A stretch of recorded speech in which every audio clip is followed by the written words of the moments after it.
الحمد لله نحمده ونستعينه ونستغفره ونؤمن به ونتوكل عليه ونعوذ بالله من شرور أنفسنا ومن سيئات أعمالنا من يهده الله فلا مضل له ومن يضلله فلا هادي له ونشهد أن لا إله إلا الله وحده لا شريك له ونشهد أن سيدنا ونبينا ومولانا محمدا عبده ورسوله.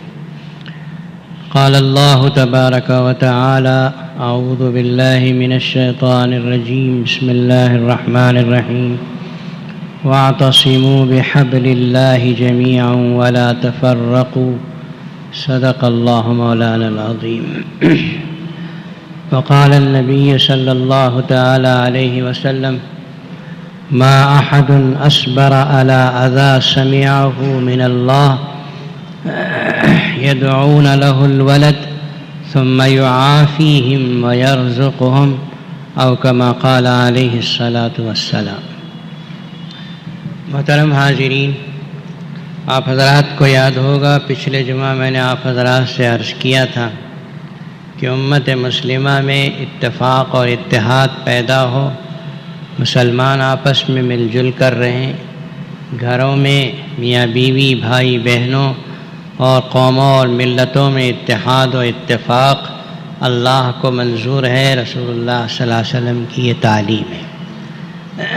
میں نے عرض کیا کہ اس کے لیے ترکیب کیا ہونی چاہیے۔ کئی چیزیں ہیں جس کا تذکرہ اللہ کے رسول علیہ السلام نے کیا ہے۔ ایک چیز میں نے عرض کیا کہ مسلمان، اللہ کے رسول صلی اللہ علیہ وسلم نے فرمایا کہ مسلمان اپنے دوسرے بھائی کے لیے وہی پسند کرے جو اپنے لیے پسند کرتا ہے، اور وہی چیز ناپسند کرے جو اپنے لیے ناپسند کرتا ہے۔ تیسری چیز فرمایا گیا کہ تواضع پیدا ہو، ہر مسلمان اپنے اندر سے تکبر کو نکالے اور عاجزی پیدا کرے۔ تکبر ہوگا تو دوسروں پہ بڑائی کا شوق اور جذبہ، اور یہی چیز جھگڑے پیدا کرتا ہے۔ اس کے بعد ایثار اور قربانی کا جذبہ ہونا چاہیے کہ مسلمان اپنے راحت، اپنی جذبات کو دوسروں کے لیے قربان کرے اور دوسروں کی راحت کا خیال کرے، خود غرضی نہ ہو کہ میں اچھا رہوں دوسرے اجاڑ ہو کے جائیں۔ یہ ایثار کا جذبہ، یہاں تک میں نے آپ سے عرض کیا تھا۔ اس کے بعد جو میں عرض کرنا چاہتا ہوں وہ یہ ہے کہ نبی پاک صلی اللہ علیہ وسلم نے اتحاد و اتفاق کے لیے جہاں بہت سے اسباق دیے ہیں، ایک سبق یہ بھی دیا۔ یہ ترمذی شریف کی روایت ہے، حضور پاک صلی اللہ تعالی علیہ وسلم نے ارشاد فرمایا کہ المسلم الذی یخالط الناس وَيَصْبِرُ عَلَىٰ أَذَاهُمْ خَيْرٌ مِّنَ الْمُسْلِمِ الَّذِي لَمْ يُخَالِطِ النَّاسَ وَلَمْ يَصْبِرْ عَلَىٰ أَذَاهُمْ۔ دو قسم کے مسلمان ہیں۔ اللہ کے نبی نے دو قسم کے مسلمانوں کا تذکرہ کیا۔ ایک مسلمان وہ ہے جو لوگوں میں آپس میں ایک دوسرے سے مل کے رہتا ہے، لوگوں میں میل جول ہے، اور جب میل جول ہوتا ہے، لوگوں میں مل کے رہتا ہے تو تکلیف پہنچتی ہے، دوسروں سے کبھی اس کو تکلیف پہنچتی ہے تو اس پہ صبر کرتا ہے۔ ایک مسلمان وہ ہے۔ ایک دوسرا مسلمان وہ ہے کسی سے ملتا جلتا نہیں، جا کے دور پہاڑوں میں، جنگلوں میں جا کر رہ جاتا ہے، جسے رہبانیت کہتے ہیں، جو اسلام میں نہیں ہے، عیسائیت میں ہے۔ تو ایک مسلمان دور جا کے رہ جاتا ہے، لوگوں کے درمیان نہیں رہتا، اور لوگوں میں نہیں رہتا تو کوئی تکلیف پہنچنے کی بات بھی نہیں، پھر صبر کی بات بھی نہیں۔ حضور اکرم صلی اللہ علیہ وسلم نے ارشاد فرمایا کہ ان دو مسلمانوں میں جو پہلا مسلمان ہے کہ جو لوگوں کے درمیان رہتا بستا ہو، ان سے معاملہ کرتا ہو، ان کی طرف سے کوئی تکلیف پہنچتی ہے تو صبر کرتا ہے، یہ مسلمان بہتر مسلمان ہے اس سے جو الگ تھلگ جا کے رہ جاتا ہے۔ اس کا حاصل یہ ہے کہ مسلمانوں میں مل جل کے رہنے سے ظاہر ہے کہ ملاقات آپس میں ایک دوسرے سے ہوتی ہے تو تکلیف ضرور پہنچتی ہے، اس لیے کہ انسانوں کا مزاج الگ الگ ہے۔ ایک میاں بیوی آپس میں مل جل کے رہتے ہیں، شوہر کا مزاج الگ رہتا ہے، بیوی کا مزاج الگ رہتا ہے۔ مل جل کے رہنے میں کبھی ایک دوسرے کی طرف سے تکلیف پہنچتی ہے، اس تکلیف پہ صبر کرنا ہی بندے مومن کے لیے سب سے بڑی چیز اور فضیلت والی چیز ہے، اور اسی صبر کی وجہ سے ہی اتحاد اور اتفاق پیدا ہوتا ہے۔ آپ شاید تعجب کریں گے، قرآن پاک کے اندر صبر کا جو تذکرہ ہے 90 مقامات پر آیا ہے۔ سمجھ میں آتا ہے؟ 100 کو 10 کم، 90 مقامات پر صبر کا تذکرہ اللہ نے کیا۔ صبر ایسی کیا چیز ہے جس کا تذکرہ قرآن پاک میں اتنی جگہ کیا گیا ہو؟ نماز کا تذکرہ ہے، سمجھ میں آتا ہے۔ زکوٰۃ کا تذکرہ ہے، سمجھ میں آتا ہے۔ صبر ایسی کون سی بڑی چیز ہے کہ قرآن میں پاک میں 90 مقامات پر ہے؟ صبر بہت بڑی چیز ہے۔ انسان میں، مومن میں جب صبر کا مادہ ہوتا ہے تو اس سے بہت سی بیماریاں، بہت سی مصیبتیں ٹل جاتی ہیں۔ اسی کو اللہ کے رسول صلی اللہ علیہ وسلم نے فرمایا کہ صبر کرنے، آپس میں ایک دوسرے کے ساتھ میل جول اور اختلاف کی وجہ سے جو تکلیف پہنچتی ہے، صبر کرتا ہے تو مسلمان کا درجہ بڑھنے لگتا ہے، اور جو صبر کرتا ہے تو آپس میں اتحاد و اتفاق پیدا ہوتا ہے۔ صبر کیے بغیر جھگڑا کرتا ہے تو اختلافات پیدا ہونا شروع ہو جاتے ہیں۔ تو مزاجوں کے اندر اختلاف یہ تو حق ہے۔ اللہ نے جیسے ہر انسان کا چہرہ الگ بنایا، پچھلے جمعہ میں نے عرض کیا تھا کہ ہر انسان کے انگلی کے پور الگ الگ بنائے، انگوٹھا الگ الگ بنایا، کروڑوں انسان ہے الگ الگ بنایا۔ اسی طرح جب ظاہری شکل الگ الگ ہے تو انسان کا مزاج کہاں سے ایک ہو سکتا ہے؟ اللہ تبارک و تعالیٰ نے ہر ایک کا مزاج الگ بنایا۔ تو دو آدمی جب جتنا مل کے رہیں گے اتنا آپس میں ایک دوسرے کی طرف سے تکلیف پہنچنے کا امکان رہتا ہے، اور یہی نتیجہ ہے کہ اختلافات و جھگڑے ابھرتے ہیں۔ اور اسی موقع کے لیے اللہ کے نبی صلی اللہ علیہ وسلم نے فرمایا کہ صبر کرو، تم ایک اچھے مسلمان بنو گے۔ آپس میں ایک دوسرے پہ صبر کرنے کا جذبہ ایک دوسرے کی نظر میں عظمت کا مقام دلاتا ہے۔ خود نبی پاک صلی اللہ علیہ وسلم کی ازواج مطہرات، حضور کی بیویاں کتنے اونچے درجے کی ہیں، دنیا میں ان سے بڑی درجے رکھنے والی خواتین کوئی نہیں۔ آپ کو سن کر یہ تعجب ہوگا کہ ان کے مزاج میں بھی اختلاف تھا، آپس میں انسان ہونے کی حیثیت سے ان کے درمیان اختلاف تھا، شوکن ہونے کی حیثیت سے جو چیزیں آپ ماحول میں سنتے ہیں وہ ان کے اندر پایا جاتا تھا۔ خود حضرت عائشہ صدیقہ رضی اللہ تعالی عنہا، اللہ کے نبی ان کو کتنا چاہتے تھے اور وہ اللہ کے نبی کو کتنا چاہتی تھیں، اس کے باوجود کبھی کبھی حضرت عائشہ رضی اللہ عنہا نبی پاک صلی اللہ علیہ وسلم سے ناخوش ہوتی تھیں بحیثیت شوہر کے۔ حدیث میں آتا ہے نبی پاک صلی اللہ علیہ وسلم نے فرمایا، عائشہ مجھے معلوم ہو جاتا ہے کہ تم میرے سے کب خوش رہتی ہو کب ناراض رہتی ہو۔ حضرت عائشہ نے پوچھا، یا رسول اللہ وہ کب، آپ کو کیسے معلوم؟ حضور اکرم صلی اللہ علیہ وسلم نے ارشاد فرمایا، جب تم مجھ سے ناراض ہوتی ہو تو یوں کہتی ہو وہ ربی ابراہیم، ابراہیم کے رب کی قسم بات ایسی ہے ایسی، اور جب تم مجھ سے خوش ہوتی ہو تو یوں کہتی ہو کہ وہ ربی محمد، بات ایسی ہے رب کی قسم رب محمد کی۔ ناراض ہوتی ہو تو میرے نام کے بجائے حضرت ابراہیم کا نام لیتی ہو۔ حضرت عائشہ صدیقہ رضی اللہ عنہا نے فرمایا، ہاں یا رسول اللہ، آپ نے درست پہچانا، لیکن اتنا ضرور ہے کہ میں صرف آپ کا نام چھوڑتی ہوں، باقی کوئی چیز نہیں چھوڑتی۔ حضور اکرم صلی اللہ علیہ وسلم سے ناخوش ہونا یا آپ کو تکلیف پہنچانا کفر ہے، یہاں بحیثیت بیوی اور شوہر کے آپ حضرات اندازہ لگا سکتے ہیں کہ تھوڑا سا مزاج کا اختلاف ہے اور حق ہے، اس کی وجہ سے ہی اس طرح کی باتیں پیدا ہوتی۔ آپ نے تاریخ کا وہ واقعہ سنا ہوگا کہ ایک مرتبہ اللہ کے نبی صلی اللہ علیہ وسلم کی بیویوں نے اللہ کے نبی سے خرچ زیادہ مانگا، جو آپ خرچ دیتے ہیں وہ کم ہے، تھوڑا بڑھا کے دیجئے۔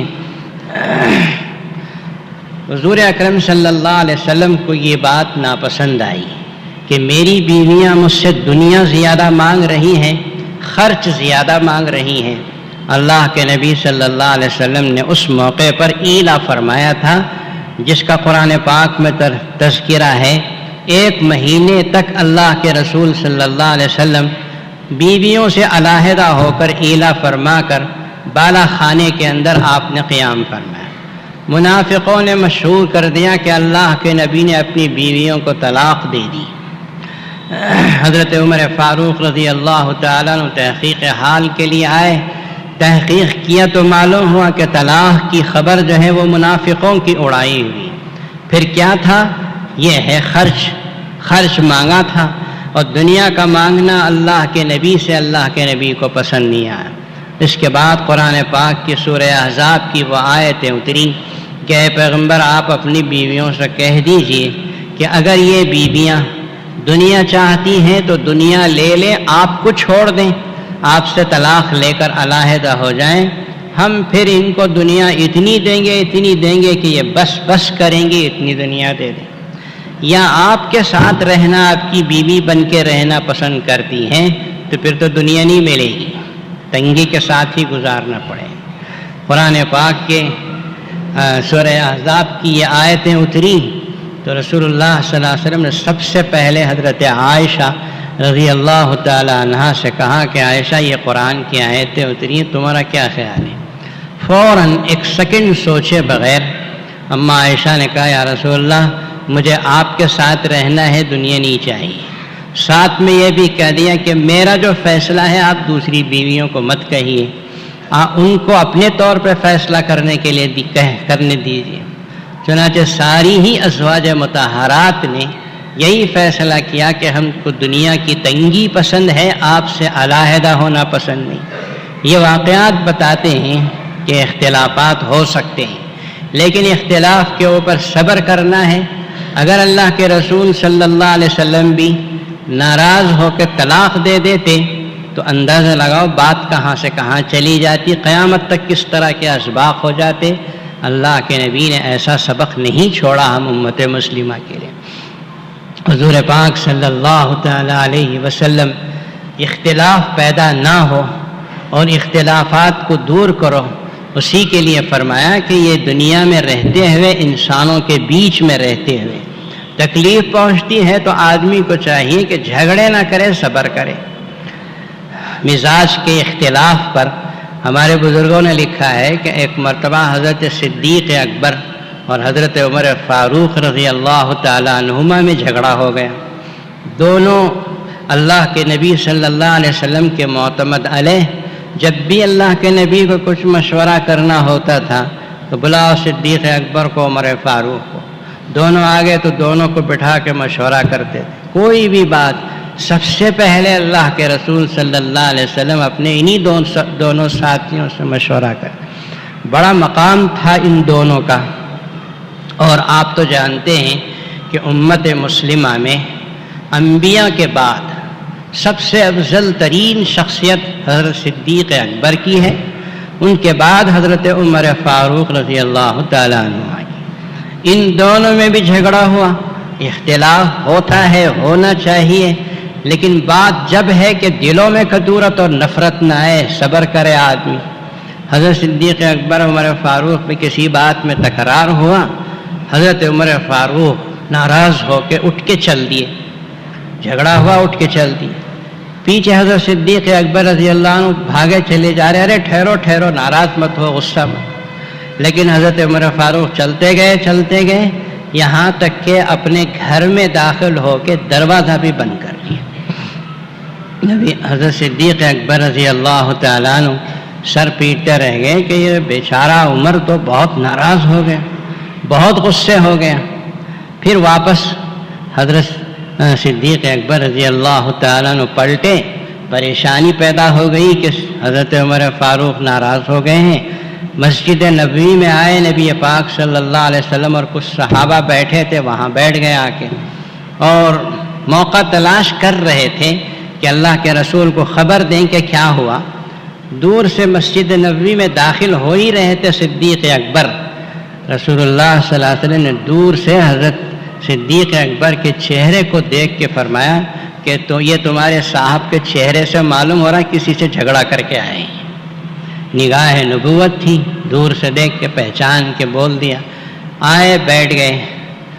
ادھر حضرت عمر فاروق رضی اللہ تعالیٰ عنہ جنہوں نے دروازہ بند کر لیا تھا حضرت صدیق اکبر کے چہرے پر، ان کو دروازہ بند کرتے ہی احساس ہوا کہ میں نے کیا کر لیا، میں نے اس شخص کے چہرے پہ دروازہ بند کیا جن کو اللہ کے رسول صلی اللہ علیہ وسلم کی چاہت حاصل ہے اور جن کو اللہ کے رسول کی محبت حاصل ہے۔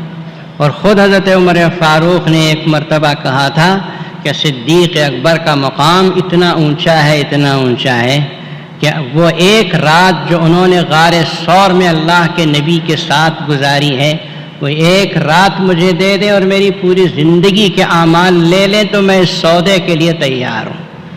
اتنی عزت کرنے والے۔ فوراً تنبہ ہوا، پھر دروازہ کھول کے دیکھا حضرت صدیق اکبر جا چکے تھے، اور گھر سے باہر نکلے اور بھاگتے بھاگتے مسجد نبوی کو آئے تو پیغمبر خدا صلی اللہ علیہ وسلم کے سامنے حضرت صدیق اکبر بیٹھے تھے، یہ بھی آ کے بیٹھ گئے۔ حضرت صدیق اکبر نے فرمایا کہ یا رسول اللہ یہ تو بہت ناراض ہو گئے، مجھ سے بہت غصہ ہو گئے، دروازہ بھی بند کر گئے۔ حضرت عمر فاروق رضی اللہ تعالیٰ عنہ کہنے لگے یا رسول اللہ جھگڑا تو ہوا، میں نے دروازہ بھی بند کیا، میں معافی چاہتا ہوں۔ نبی پاک صلی اللہ علیہ وسلم نے فرمایا کہ صدیق اکبر کی عزت کرو، اس لیے کہ جب میں نے کہا کہ میں اللہ کا رسول ہوں تم سب نے پہلے تو مجھے جھٹلایا، بعد میں ایمان قبول کیا۔ ایک صدیق اکبر ہے کہ جو پہلے ہی سانس میں ایمان قبول کر لیا۔ تو یہ آپس میں جھگڑا بھی ہے اور آپس میں فوراً ایسی محبت بھی ہے کہ واپس لوٹے آ رہے ہیں اور ایک دوسرے کے سامنے معذرت اور معافی پیش کر رہے ہیں۔ ذرا اس سے کچھ سبق لینے کی کوشش کیجئے کہ آج دو آدمی میں جھگڑا ہو جاتا ہے تو برسوں برسوں تک نفرتیں چلتی ہیں، اولاد میں تک جھگڑے چلتے ہیں۔ یہ اسلامی روح نہیں ہے، یہ اسلامی تعلیم نہیں ہے۔ فوراً آدمی اس کو رفع دفع کرے اور فوراً آپس میں ایک دوسرے سے محبت اور اخوت کا رشتہ قائم کرے، یہی یہ واقعہ بتاتا ہے۔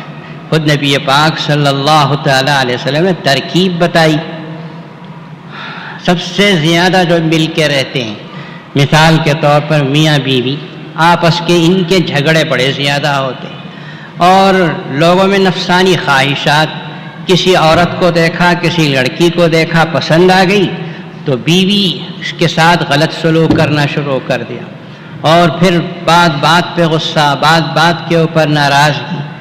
عام طور پہ اچھے اچھے گھرانوں میں بھی شوہر کو کوئی بات اپنی بیوی کے پسند نہیں آتی تو وہاں سے جو جھگڑے شروع ہوتے ہیں تو آخر طلاق تک پہنچ جاتے ہیں۔ نبی کریم صلی اللہ تعالیٰ علیہ وسلم نے بڑی عجیب نصیحت فرمائی، آپ حضرات اس نصیحت کو سنیے اور اسے گرہ میں باندھ لیجیے، آپ بھی اپنے لیے اور لے جا کر اپنی بیوی کو بھی سنائیے، اپنی بیٹیوں کو بھی سناؤ۔ حضور پاک صلی اللہ علیہ وسلم نے فرمایا لا یفرق مؤمن مؤمنۃ ان کرہ منہا خلقا رضی منہا آخر، تم میں سے کوئی آدمی اپنی بیوی کو عیب کی نظر سے نہ دیکھے۔ لا یفرقو کا ترجمہ آتا کھرچنے کا، مطلب یہ کہ اپنی بیوی کے اوپر طنز نہ کرے، تشنیع نہ کرے، برا بھلا نہ کہے۔ اسے کوئی بات دیکھی، کوئی عیب دیکھا، اس کے اوپر اس کو لگے بات کرنے، گالی دینے، غلط سلط بولنے کے شروع کر دیا۔ لا یفرق مومن، ایسا نہ کرو۔ کیوں اس لیے کہ ایک بات اگر اس کے اندر بری نظر آتی ہے تو دوسری بہت سی اچھائیاں ہیں جس کی طرف تم کو دیکھنا ہے. وہ ایک ہی برائی کو لے کر، مثال کے طور پر برائی سے مراد خلاف شریعت کوئی چیز نہیں، وہ اگر ہو تو اس کی اصلاح ضروری ہے. کوئی عورت ہے، جیسے ایک مثال میرے اوپر پیش آئی تھی. ایک صاحب آئے، انہوں نے کہا کہ میری بیوی کی ایک بات مجھے ہمیشہ ناپسند آتی ہے کہ وہ ہمیشہ میلے کچیلے کپڑے میں رہتی ہیں. تو اس کی وجہ سے آپس میں جھگڑا. کچھ عورتوں کا مزاج ہوتا ہے کہ وہ روزانہ پانی نہیں لاتی یا کپڑے ان کے میلے کچیلے رہتے ہیں، تو شوہر کو چاہیے کہ بولتا رہے تو ایک نہ ایک دن اصلاح ہو جائے گی. لا یفرق مومن مومنۃ، اللہ کے نبی نے فرمایا وہ ایک چیز کو لے کر جھگڑے مت کرو، اس لیے کہ ایک چیز ہے غلط، آج نہیں تو کل اس کی اصلاح ہوگی. باقی خوبیوں کو دیکھو، بہت سی خوبیاں ہیں، ان خوبیوں کو دیکھ کر محبت کو باقی رکھنے کی کوشش کرو. ایک برائی کو دیکھ کر تم وہ پوری محبت کو جڑ سے اکھاڑ پھینکنے کی کوشش کرنا ٹھیک نہیں. اس کی سب سے اچھی مثال خود رسول پاک صلی اللہ علیہ وسلم کے دور میں پیش آئی. بڑا عجیب واقعہ. اللہ کے نبی صلی اللہ علیہ وسلم بیٹھے تھے، ایک صحابی تشریف لائے. حضور پاک صلی اللہ علیہ وسلم نے ان کو دیکھتے ہی اندازہ لگا لیا کہ یہ کوئی جھگڑا لے کے آئے بیٹھے. انہوں نے کہا کہ یا رسول اللہ صلی اللہ علیہ وسلم، میری بیوی میں یہ عیب ہے، میں بہت پریشان ہوں، کیا کروں سمجھ میں نہیں آیا، آپ کی خدمت میں حاضر ہوا. حضور اکرم صلی اللہ علیہ وسلم نے فرمایا اسے طلاق دے دو. فوراً آپ نے کہا کہ اسے طلاق دے دو. یہ کیا؟ اگر کوئی اس طرح کہے، کوئی مولوی بھی کہے، کوئی شخص کہے تو اسے تو پسند نہیں کرتے کوئی کہ فوراً طلاق کی رائے دے دی جائے. اصل بات یہ تھی کہ رسول اللہ صلی اللہ علیہ وسلم نگاہ نبوت رکھتے ہیں اور آپ سمجھ گئے تھے کہ اس آدمی کا مسئلہ کیا ہے. عام طور پہ کچھ لوگوں کا مزاج ایسا ہوتا ہے، ایک اچھی چیز، ایک بری چیز کو دیکھا، 10 اچھی چیزوں کو بھول کے وہ ایک چیز میں الجھ کے رہ جاتے ہیں. سمجھ آیا؟ 10 اچھائیاں ہیں، ان کو چھوڑ کے ایک میں الجھ کے رہ گئے. یہی معاملہ ان صحابی کا تھا. نبی پاک صلی اللہ علیہ وسلم نے فرمایا طلاق دے دو. انہوں نے کہا کہ لا اصبر عنہا، یا رسول اللہ یہ آپ کیا کہہ رہے ہیں کہ طلاق دے دو؟ اس کے بغیر تو میں جی نہیں سکتا. جس بیوی کو آپ طلاق دینے کی بات کہہ رہے ہیں اس کے بغیر تو میں جی نہیں سکتا. کھانا مجھ کو کھلاتی ہے، پانی پلاتی ہے، میرے کپڑے صاف کر کے دیتی ہے، دن اور رات میرے آرام و راحت کا خیال رکھتی ہے. لا اصبر عنہا، اس کے بغیر تو میں زندگی گزار نہیں سکتا. آپ کہہ رہے ہیں اسے طلاق دے دو. تو پیغمبر خدا صلی اللہ علیہ وسلم نے فوراً فرمایا امسکھا، اگر اتنی اچھائیاں تمہاری بیوی میں ہیں تو پھر روکے رکھو. ایک بری چیز کو دیکھ، ایک عیب کو دیکھ کے اس طرح شکایت کرنے کے لیے کیوں آ گئے؟ یاد رکھو کہ دنیا میں کوئی انسان، کوئی عورت جنت کی حور یا جنت جیسے انسان کا بے عیب نہیں ہے. ہر انسان میں کوئی نہ کوئی عیب اللہ رکھے ہوئے ہیں. سوائے انبیاء کرام علیہم السلام کے کوئی انسان، مرد ہو یا عورت ہو، ہر شوہر یہ سمجھ لے، ہر بیوی یہ سمجھ لے کہ بغیر عیب کے کوئی انسان خالی نہیں. انسان کو اپنے ساتھی کے عیبوں کو نہیں دیکھنا ہے، اچھائیوں کو دیکھنا ہے. جب اچھائیوں کو دیکھو گے تو محبت بڑھے گی. اچھائیوں کو چھپا کے، آنکھ بند کر کے صرف برائیوں کو دیکھتے رہو گے تو نفرتیں بڑھتی چلی جائیں گی. انسان نفرتوں کو بڑھا کے ماحول میں خوش نہیں رہ سکتا. اس لیے اچھائیوں کو دیکھو. اگر کبھی برائی سامنے آ بھی گئی، خلاف شریعت کوئی برائی نہیں، چھوٹی موٹی ایسی ویسی برائیاں، کوئی عیب نظر آ بھی گیا تو آنکھ بند کر لو کہ یہ تو ہونا ہی ہے دنیا کے اندر. حور تو نہیں ہے آپ کی بیوی کہ دنیا میں بے عیب آ جائے. کوئی صاحب کہے کہ میری بیوی کالی ہے، کوئی صاحب کہے کہ میری بیوی کی ناک چھوٹی ہے، کوئی صاحب کہے کہ میری بیوی زور سے بات کرتی ہے. ہر انسان میں کچھ نہ کچھ عیب ہے. عیبوں کو دیکھتے رہو گے تو محبت کے بجائے نفرت بڑھے گی. اس لیے عیبوں کو مت دیکھو. لا یفرق مومن مومنۃ ان کرہ منہا خلقا رضی منہا آخر، ایک اگر بات تم کو ناپسند آتی ہے تو اسے ایک طرف رکھ کے دوسری طرف اچھائیوں کو دیکھو، کھلا رہی ہے، پلا رہی ہے، تمہارے آرام اور راحت کا خیال رکھتی ہے، ان ساری اچھائیوں کو سب بھول کے ایک چیز لے کے ایک آدمی طلاق دینا شروع کر دے اور اسی کے پیچھے پڑ جائے، ظاہر ہے کہ زندگی دوبھر ہو کے رہ جائے گی اور آدمی پریشان ہو کے زندگی گزارے گا۔ ایسی پریشانیوں کا پیش آنا آدمی کی اپنی طرف سے ہوتا ہے، اس میں دوسرے کا کوئی یہ نہیں۔ حضور پاک صلی اللہ علیہ وسلم نے ایک عجیب بات کہی۔ آپ علیہ الصلاۃ والسلام فرماتے ہیں ما احد اصبر علی اذی سمعہ، کوئی تکلیف آپ کو کوئی آدمی گالی دیتا ہے، کوئی آدمی آپ کو تکلیف پہنچاتا ہے، کوئی برا بھلا کہتا ہے تو اللہ کے نبی نے فرمایا صبر کرو، اس کے اوپر تم کو آگے بڑھ کے بدلہ نہیں لینا ہے اور صبر کرنا ہے۔ حضور اکرم صلی اللہ علیہ وسلم فرماتے ہیں کہ صبر کرنے کے سلسلے میں اللہ سے بڑھ کر دنیا میں کوئی نہیں۔ کیوں؟ اس لیے کہ یدعون لہ الولد ثم یعافیہم ویرزقہم، اللہ ایک ایسی ذات ہے کہ دنیا میں سب سے زیادہ جو تکلیف لوگ پہنچاتے ہیں وہ اللہ ہی کو تکلیف پہنچاتے ہیں۔ عیسیٰ علیہ السلام کے ماننے والوں نے کہا کہ عیسیٰ خدا کے بیٹے ہیں، حالانکہ اللہ کو کوئی بیٹا نہیں ہے۔ یہودیوں نے کہا کہ عزیر علیہ السلام اللہ کے بیٹے ہیں، اور مشرکین کے کچھ جماعتیں ایسی ہیں جو یہ کہتے ہیں کہ فرشتے اللہ کی بیٹیاں ہیں، حالانکہ اللہ نے اعلان کر دیا قل هو اللہ احد اللہ الصمد، اللہ بے نیاز ہیں، ایک ہیں، لم یلد ولم یولد، وہ نہ تو اس کے لیے کوئی اولاد ہے نہ وہ کسی کے لیے اولاد ہے۔ جب اللہ نے اعلان کر دیا پھر بھی اس کو کہتے چلے جا رہے ہیں کہ یہ اس کا بیٹا ہے، وہ اس کی بیٹیاں ہیں، اللہ کو کتنی تکلیف ہوتی ہوگی۔ اس کے باوجود اللہ صبر کرتے ہیں، حلم کرتے ہیں، ثم یعافیہم، اللہ ان لوگوں کو جو اللہ کو گالیاں دے رہے ہیں عافیت بھی دیتے ہیں، ویرزقہم، اور ان کو خوب کھلاتے پلاتے بھی۔ اب یہ لوگ جو اللہ کو برا بھلا بولتے چلے جا رہے ہیں، گاڑیوں میں پھر رہے ہیں، کھا رہے ہیں، پی رہے ہیں، سب کس کی طرف سے احسان ہے؟ پاک پروردگار کی طرف سے احسان ہے۔ وہ اللہ میں پکڑتے نہیں ہیں، اللہ میں اس کو چھوڑتے ہیں، بھئی بدلہ لینا نہیں ہے دنیا میں، جاؤ جو چاہے کہہ لو، ہم تمہیں کھلاتے ہیں پلاتے ہیں عافیت دیتے ہیں، لیکن قیامت کے دن جب پکڑنے پہ آئیں گے تو اللہ تعالیٰ ایسا پکڑیں گے کہ کوئی چھوٹ نہیں سکتا۔ اسی کو اللہ کے رسول نے فرمایا تخلقوا باخلاق اللہ، اللہ کے اخلاق کو تم اپنے اندر پیدا کرو، جیسے اللہ چھوڑے ہوئے ہیں کسی کی تکلیف کو پکڑ نہیں رہے ہیں، تمہیں بھی چاہیے کہ اگر کوئی تمہیں تکلیف پہنچاتا ہے تو تم بھی صبر کرو، تم بھی چھوڑو، بدلہ قیامت کے دن کے لیے چھوڑ دو کہ اللہ تبارک و تعالی بدلہ لینے والے ہیں، اللہ بدلہ لیں گے ہمارا۔ انتقام اللہ کے حوالے کر کے زندگی گزارو، یہ اللہ کا اخلاق ہے جیسا کہ اللہ تبارک و تعالی نے کیا۔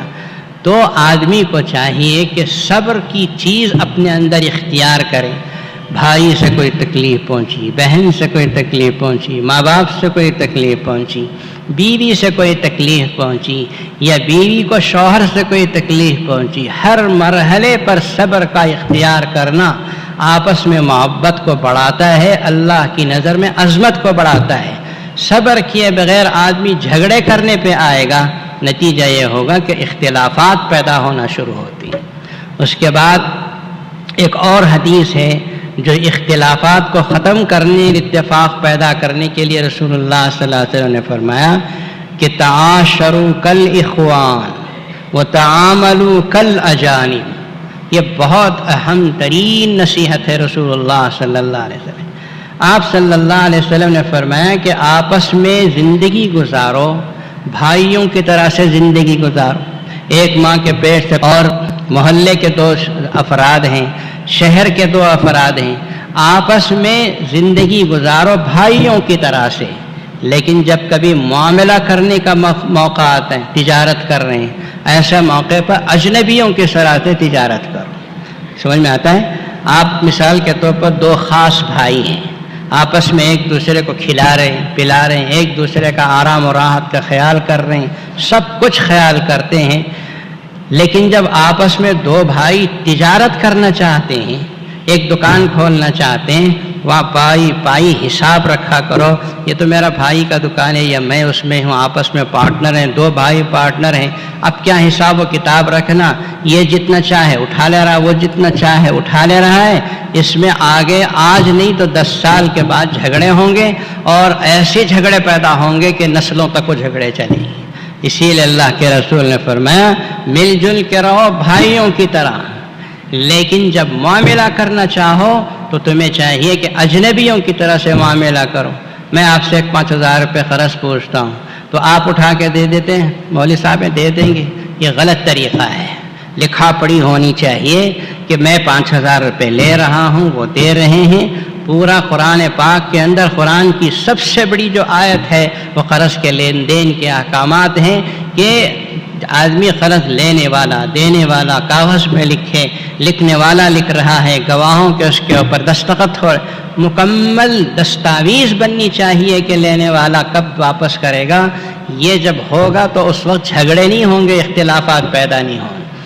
آج بھائی چارگی کی وجہ سے آدمی معاملہ کر لیتا ہے، کچھ لکھا پڑھی نہیں، جیسا چاہے لے لیا، جتنا چاہے لے لیا۔ 10 سال کے بعد 20 سال کے بعد کبھی نہ کبھی تو جھگڑے ایسے آدمی مر جاتے ہیں، ان کی اولاد بولتے ہیں کہ تمہارے باپ نے میرا اتنا کھا لیا، تمہارے باپ نے ہمارے باپ کا اتنا کھا لیا، گالیاں دیتے ہیں، آگے چل کے اختلافات پیدا ہوتے ہیں۔ اس لیے اللہ کے رسول نے فرمایا کہ مل جل کے رہو بھائیوں بہنوں کی طرح سے، لیکن جب معاملہ کرنے کا موقع آیا، تجارت، قرض کا لین دین یا دوسرا زمین کا لین دین، تو مکمل اجنبی بن جاؤ اور لکھا پڑھی کرنا ضروری سمجھو۔ ارے 500 روپے قرض پوچھ رہا ہوں، اس کے لیے آپ لکھا پڑھی کی بات کر رہے ہیں؟ نہیں، یہ شریعت کا حکم ہے، اس پہ عمل کرنا ضروری ہے۔ آپس میں بھائی بھائی، خاص بھائی بہن سے مثال کے طور پر قرض پوچھے، جب تک دستاویز تیار نہ ہو اس وقت قرض نہیں دینا چاہیے۔ یہ قرآن کا حکم ہے، اس کی خلاف ورزی کر کے ہی دنیا برباد ہو رہی ہے۔ یہ مضمون میں آئندہ جمعہ عرض کروں گا۔ آئیے اللہ تبارک و تعالی سے دعا فرمائے کہ اللہ تعالی ہم سب کو شریعت کی پابندی کرنے کی توفیق عطا فرمائے، شریعت کے بتائے ہوئے احکامات پر عمل کر کے آپس